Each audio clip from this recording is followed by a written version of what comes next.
Om Vigneshwara Potri, Om Muruga Potri. Chapter 2. Lord Muruga comes to clarify. Kalatiyappa Sivacharya belonged to the ancient Saiva Brahmin family. He was a great scholar of all religious texts. As an ardent devotee of Lord Muruga, enshrined in Kumarakotam at Kanchipuram, one of the 7 centers assuring salvation to souls, he worshipped him daily with great devotion and did traditional rituals. Though endowed with all blessings in life, Kalatiyappa had one grievance. Even after a long married life, he has yet to get a child to carry on the family traditions. He had a firm belief in God's grace and prayed daily to Lord Muruga for the fulfillment of the desire.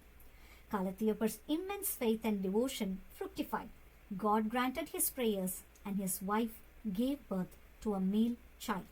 Kalatiyappa's happiness knew no bounds as he rejoiced in his abundant grace and named the newborn as Kachiyappan. The young Kachiyappan was quite brilliant right from his childhood and grew up with all the good qualities as an intelligent, affectionate and obedient person.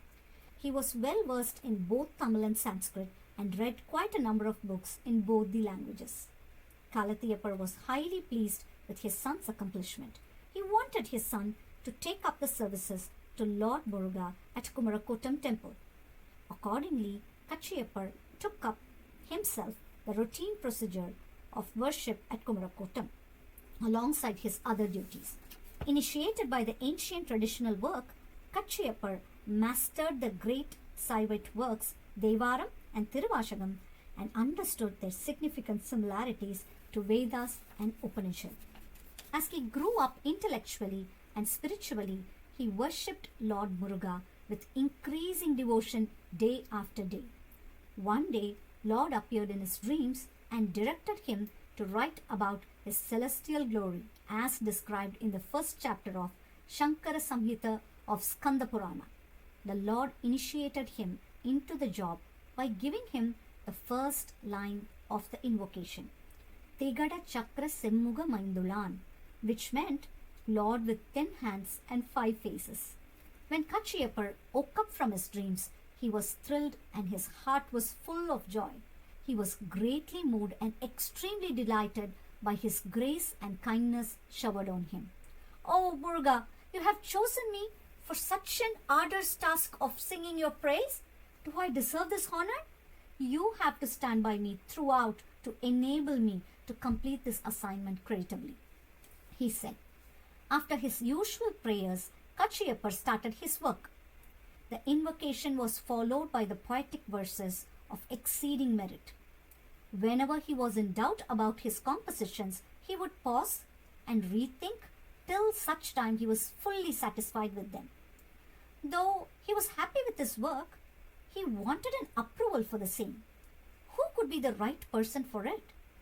None else than Lord himself was capable of it, he thought. As soon as every 100 stanzas were ready, he made it to the point to submit them at his feet at the end of the day. Next day morning, he observed that Lord himself had done some corrections in the manuscript. The way in which Lord Muruga initiated Kachiyappa into the work and approved his verses, after carrying out correction wherever required, was unique, and hence Kachiyappa rejoiced in his grace every single day. With 10,345 verses, the monumental work of Shree Kanda Puranam was completed. Kachiyappa wanted it to be presented to scholars, for which he decided to call an assembly of all worthy stalwarts. He chose an auspicious time for the presentation and sent out invitations. Having known Kachiyappa's scholarship, everyone readily accepted the invitation. Kumarakotam was decorated tastefully and there was a huge crowd awaiting the event. Kachiyappa was eagerly looking forward to the great occasion when the task assigned by the Lord would be completed. But unexpectedly, an objection has been raised in the assembly. If the work is to be accepted, the relevant grammatical point has to be cited in support of the usage made. Otherwise, Lord Muruga himself should appear in person before the devotees and proclaim that He was the author of the line in dispute. To tide over the crisis, the meeting was postponed for a day. Can a miracle take place to resolve the issue? Kachiyapar was terribly disturbed. The whole day he did not eat. He completed the pujas and stayed in the temple itself. God loved me and hence chose me for his great task. When a problem has cropped up, will he not solve it himself? He thought. Oh Muruga, how shall I face the people tomorrow? When you have approved my work, can that face a rejection? I have promised to meet the audience with the explanation. Let me not live tomorrow if I am to fail, and please accept me at your feet. Soon he fell asleep, and Lord appeared in his dream, just as he has done earlier when he ordered him to start the work. Don't grieve, my friend. There is a grammatical work called Veeracholiam, which is in work in Chola country. 18th verse of this work gives the sanction for the fusion of the two words as given by me in the first line. A poet from Chola kingdom will be present in the assembly tomorrow to solve the puzzle. Lord said and disappeared. Kachiyapar woke up from his slumber and thanked God profusely. He felt very relieved and very happy. The next day, Kachiyapar did his routine pujas with great joy, and at the appointed time, he went to the assembly. As God himself was to settle the dispute, a hectic crowd of devotees had gathered. There was the same reception to Kachiyapar as in the previous day. He took his seat after greeting the crowd. A slight disturbance was there at the entrance. Someone wanted to meet Kachiyapar, and he was duly directed to the stage. The newcomer introduced himself as a poet from the Chola dynasty. The scholar who raised the doubt the previous day came forward to get his doubt clear. My dear friend, this is Veeracholiam, a grammar book which is followed in Chola country. You can find an answer to your query in 18th verse of the chapter on fusion. The scholar read out the verse aloud, and that was the authority for the fusion of the words. Tigal plus Dasakaram merged as Tigada Chakram.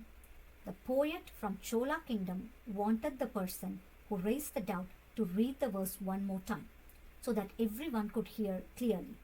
Dear friends, are you all satisfied now? He asked. Yes, by all means. Kachiyapar may continue, answered the voices from the crowd.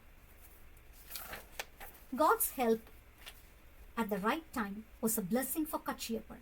He bowed before the audience with folded hands. There was a sudden glow on the spot. People got perplexed. The poet from Chola kingdom was no longer there. God who came in disguise had finished his work and hence disappeared. The audience were curious. They started searching for the new entrant. Kachiyapar knew that the miracle had taken place. He explained to the audience and declared that Lord Muruga himself came as a poet and clarified their doubt. The crowd was stunned. They did not realize his presence among them. Kachiyapar's great devotion and strength of his prayers came to light. Everyone bowed at his feet and sought pardon for the mistake of finding fault in his work.